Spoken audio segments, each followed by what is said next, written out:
Hi friends, அஸ்ஸலாமு அலைக்கும். இன்றைக்கி நம்ம என்ன பண்ண போகிறோம்னு பார்த்தீங்கன்னா, மக்ரூனி தான் செய்ய போகிறோம் டின்னருக்கு.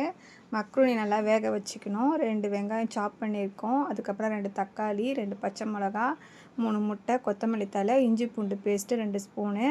இப்போ மக்ரூனி நல்லா வேக வச்சு எடுத்தாச்சு. அப்புறம் ஒரு கடாயில் ஆயில் ஒரு 3 ஸ்பூன் போட்டு பச்சை மிளகா ஃபஸ்ட்டு ஆட் பண்ணிக்கலாம். நெக்ஸ்ட்டு நம்ம ஆனியனை சாப் பண்ணியிருக்கோம் இல்லையா, அதையும் ஆட் பண்ணி நல்லா பொன்னிறமாக வதக்கிக்கலாம். நல்லா வதங்கினதுக்கப்புறம் கொஞ்சம் நம்ம சால்ட் ஆட் பண்ணிக்கலாம். சீக்கிரமாக வதங்கிறதுக்காக சால்ட் ஆட் பண்ணிக்கிறோம்.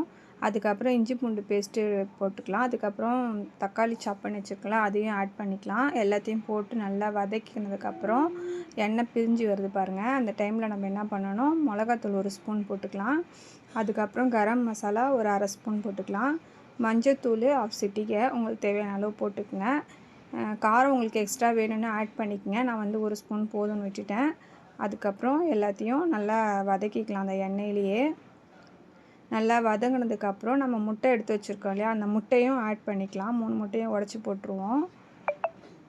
இப்போ ஒன் பை அந்த முட்டையை உடச்சி போட்டு நல்லா கிண்டிடுங்க.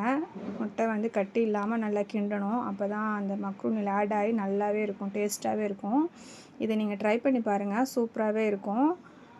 இன்ஷா அல்லாஹ் இது வந்து ரொம்ப டேஸ்டியாக இருந்தது. அதுக்கப்புறம் நம்ம மக்ரூனி நம்ம வேக வச்சுருக்கோம் இல்லையா, அதில் இதை ஆட் பண்ணிக்கலாம். அதை வந்து இப்போ நல்லா மிக்ஸ் பண்ணிடலாம். மக்ரூனியை போட்டு நல்லா மிக்ஸ் பண்ணிக்கிட்டே இருங்க. ஏன்னா அப்போ தான் அந்த மசாலா, அந்த முட்டை எல்லாமே அந்த மக்ரூனிக்குள்ளே ஆட் ஆகும்.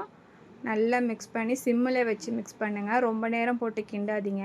ரொம்ப கிண்டினாலும் கொதன்னு ஆகிடும். அதனால் லைட்டாக கிண்டிட்டு அதுக்கப்புறம் பெப்பர் ஆட் பண்ணுங்கள்.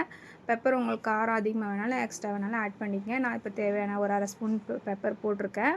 அதுக்கப்புறம் கொத்தமல்லி தழை தூவி நம்ம சர்வ் பண்ண வேண்டியதான்.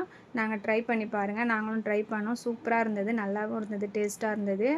இன்ஷா அல்லாஹ் பிடிச்சிருந்தால் லைக்ஸ் பண்ணுங்கள், ஷேர் பண்ணுங்கள், கமெண்ட் பாக்ஸில் சொல்லுங்கள் எதாக இருந்தாலும். அஸ்ஸலாமு அலைக்கும்.